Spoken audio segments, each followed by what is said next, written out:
Recorded Books Inspirational presents an unabridged recording of On a Wing and a Prayer by Katherine Valentine, narrated by John Mcdonough and directed by Tiana Kennedy. This book is copyrighted 2005 by Katherine Valentine. This recording is copyrighted 2006 by Recorded Books, producer and publisher of Recorded Books Inspirational, an imprint dedicated to stories of faith and the human spirit. In the New England town of Dorsetville, the rumor mill is running at full speed. The Country Kettle CafE, meeting place for everyone who's anyone, may close down now that the owner's wife has struck it rich. Deputy Hill is devastated over his open-ended assignment to the graveyard shift, and when tragedy strikes, the Gallagher twins end up fighting for their lives. Even Doc Hammond, while helping the twins, is waging his own battle for life.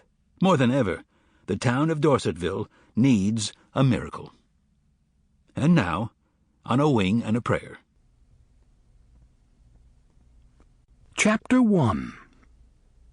The night was dark as pitch, the moon and stars erased by a thick cloud cover that gave those wandering outdoors the feeling that they were in the midst of a cavernous mine. It was after 9 o'clock, considered late by most Dorsetville standards. Still, the members of St. Cecilia's parish council lingered, attributable to both Mrs. Norris's apple cranberry pie and the icy patches that only hours ago had been soft pools of water under the March thaw.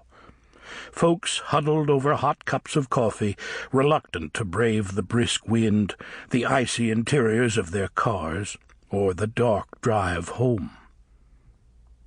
Father James watched George Benson cut his fourth wedge of pie and a slice of Vermont cheddar. At this rate, there wouldn't be any leftovers, a problem he had never encountered before George was elected to the parish council. "Pass the cream," George said, refilling his coffee mug. Harry Clifford had brought a large thermos of coffee from the Country Kettle. This, too, George had nearly depleted. Father James passed the cream and harnessed a growing sense of resentment.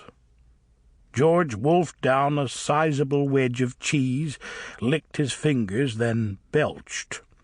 His manners were about as uncouth as his appearance. Greasy overalls, oil-stained fingers. This newest council member owned a heating and air-conditioning business and didn't feel it necessary to wash or change for meetings, which accounted for the strategic seating arrangements. George sat alone on one side of the 10-foot table. Ethel Johnson, Harriet Bedford, Sam Rosenberg, who had driven Harriet, Mary Pritchett, Harry Clifford, Mike Gallagher, and Father James were crowded along the opposite side. Ethel's golden retriever, Honey, lay underneath. "I heard that you and your wife have been looking to buy some real estate down south," George told Harry Clifford, scraping the last bit of pastry off his plate with his thumb. "How'd you hear that?" Harry wanted to know. "Esther Fitzsimmons told me. I was fixing her toilet the other day. You wouldn't believe what was stuffed down there. It looked like—" "George!" Father James interrupted forcefully. "We really don't need to know the details." "Are you and Nellie thinking about buying a vacation home?" Harriet asked. "We considered it." "They're moving down there, permanently. They're retiring," George said emphatically. "Retiring?" Father James said with a gasp, splashing coffee down the front of his shirt. "Now, wait a minute," Harry began. "That's what Esther told me," George said, plowing right over Harry's protestations. "She said that Nellie came into school last week, complaining about the cold, and said that they were moving someplace warm." "Moving?" Ethel said, sinking back in her chair. Honey, sensing something was deeply wrong, leaned heavily against her lap. For several seconds, folks sat in stunned silence. Harry's retirement had never occurred to any of them. Harry owned the Country Kettle, and Dorsetville without the Country Kettle was, well, unimaginable. Where would Mike Gallagher... Sample complete. Ready to continue?